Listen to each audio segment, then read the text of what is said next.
Hello guys, it's Zach here and welcome to my channel. So I made this channel to try and help as many people as I can and educate them in the world of finance. So what I thought I would do today is have a step back and go back to the very basics of what's actually happened at the start of my financial career and how I started with finance.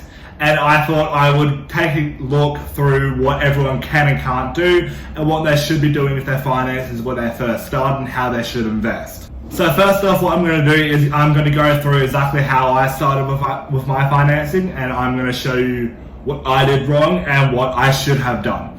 So I started in the investing when I was 18 and pretty much fresh out of school, and I read the book The Intelligent Investor by Benjamin Graham. So after reading this book, I was kind of quite naive what I thought was going to happen with investing. You know, what I thought was going to happen was I was going to go right into investing.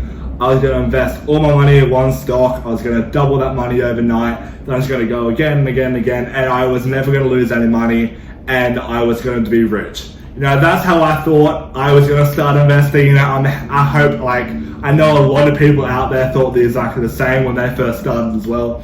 And you know, it's a really unhealthy way of viewing investing, and it's a really incorrect way of viewing it. You know, you need to really go into investing with the correct mindset. So what happens when people first start investing is that they don't understand the intricacies of investing, and they don't understand the risk versus reward and stuff like that. They don't understand that the more riskier the move is, the more likely you're going to have better reward. And they don't actually, try and mitigate risk as much as they can, and they go all in on one thing, or they go the exact opposite and then go all no risk at all, and then nothing happens.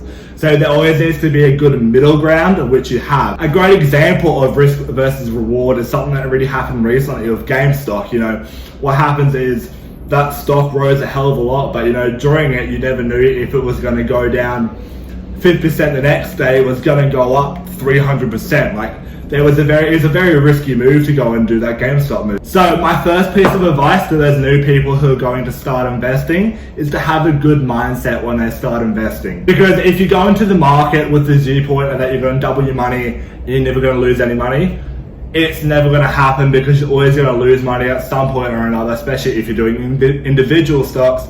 You're always going to lose money at some point, and you really need to have a better mindset of that. Like for me, if I was going back in 4 years time when I first started investing, I would 100% try and change that mindset, and I would go and do maybe a less aggressive tactic that I actually use. And then what I would do is I would change the mindset to pay maybe something like EFTs and just start getting into that. And then eventually, once I understood index funds and whatnot, then from there I would transfer into individual stocks. Because I genuinely do think that the best way to invest when you're really young and you don't know what the hell you're doing and you're first just starting out and trying to figure out everything that's happening is really just to have a mindset that when you have the money and you put it in stocks, you don't have it anymore, and completely forget about it. Put it to the side, forget, don't do anything with it. Look at it in 20 years time and go, holy crap, this is worth 20 times what it is now. You know, I really think that's the best way to really start investing when you're younger, until you really understand how individual stocks work and how the stock market works as a whole. So the second thing I would probably talk to you guys about is that when you're starting to invest, you really need to understand what type of investing you would like to do at the start. So we're not going to go into intricacies or anything like that about IPOs or anything like options trading.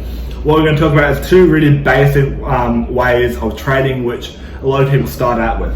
You know, one of these is index fund or EFTs, and then the second way is individual stocks. So out of the two ways I have mentioned, index fund investing is probably the easiest and safest way to do it. So as I mentioned before, this is a way where you can just put your money in, forget about it for 10, 20 years, look at it later and have seen it growing a hell of a lot. You know, index fund investing is quite easy to do, and it is really open to anyone, which is why a lot of people do it when they're beginning investing for the first time. You know, it's really easy and it has a really constant and good growth to it. So an index fund is quite easy to really understand. So what it is really is a bunch of different stocks all mashed together into one company's portfolio. And what they do is they sell that portfolio to you as a whole. And what you do is you buy a fraction of that portfolio. And then what happens is the portfolio that they're giving you, the EFT, it goes up and down as the market goes up and down, because what they do is, as all these different stocks that they have, say they have 50 stocks, these stocks will be averaged depending on how much they weigh in the actual portfolio. What this does is this allows EFTs to get around an average of 9% return year after year, averaging over a few years. This is before inflation, so after inflation would be roughly 7%. Due to the fact that you get compound interest whenever you invest and whatnot, this actually becomes quite a popular thing to happen when you're quite young. So when you're young, if you just put a bunch of money in, say you put 30 grand in to an EFT when you are 21 years old, like I am right now. So I put 30 grand in right now, and I said, hey, I'm not going to invest a day in my life. I'm just going to live off my super after that happens. I'm not going to touch a cent. I'm just going to put the money in and let it get the market return. Now, if that was going to happen, I'll put the equation up on the screen. If that was going to happen, I would end up with $514,327.70 in today's version of money. This would have been more because inflation would be a lot. So the next option I would recommend, if index fund investing isn't for you, is to have individual stock picks. Picking stocks is actually quite tricky, as you never know what's going to happen with individual companies and whatnot, as there's a lot of stuff going on behind the scenes that none of us are privy to. If you would like to choose this method, however, there are a few things you really should know beforehand. The first is that while this method can produce a high return, there's also a high risk to it. Secondly, public perception of companies can change often quite quickly depending on when they release announcements and whatnot. So you need to be kind of active in this when you're doing this type of trading. Thirdly, you should always diversify your portfolio. For example, you shouldn't put all your money in one because something can happen with this company. They can lose 50% in one day and you're not quick enough to get out of it. It's a really tough situation to be in, and you never want to be in. You really want to diversify your companies by a hell of a lot. You want to have a fair few. In essence, when you diversify your portfolio enough, you're creating your own personal EFT. However, there are some differences when you create your own portfolio and when you have an EFT. For example, with an EFT, you don't get to choose your weightings of stocks. However, for a portfolio, you do. For example, you might really like a specific stock, say Tesla, and you might want to put 50% of your portfolio in that one stock, and then the rest of your portfolio you want to diversify over 20 stocks. That's a really good way for you to say and control your own portfolio and to figure out how it's all going to work overall. I personally like the amount of personal choice you're going to have for something like this, how you can create your own personal feeling, I guess, towards your portfolio, rather than just picking a bunch of index funds going, there you go, you're good now. I really love it how I can chop and change and do all this stuff. However, obviously you need to have quite an active investment style, as I have said before. You need to really understand what's going on in the market. You need to understand what your companies are doing. You really need to do your due diligence whenever you're doing something like an active investing style, because what you need to do is you really need to understand each company you're doing.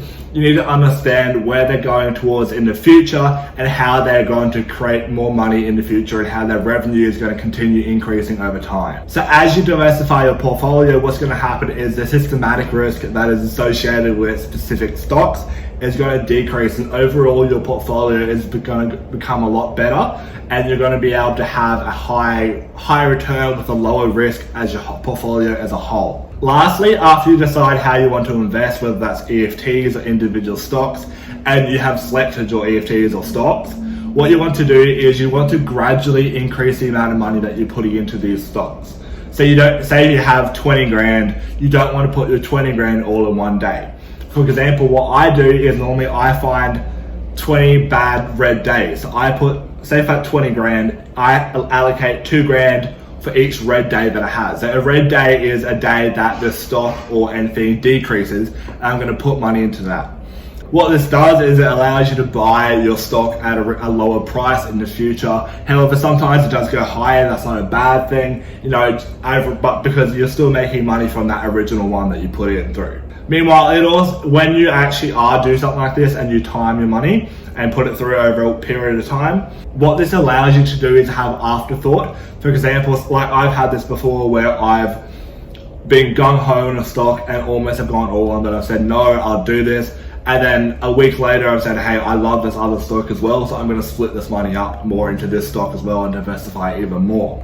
Now, that's just allowed me to have kind of some afterthought and maybe find more stocks that I like even better in the future. But that'll be all for me today, guys. I hope you guys all have a great day, and I will see you next time.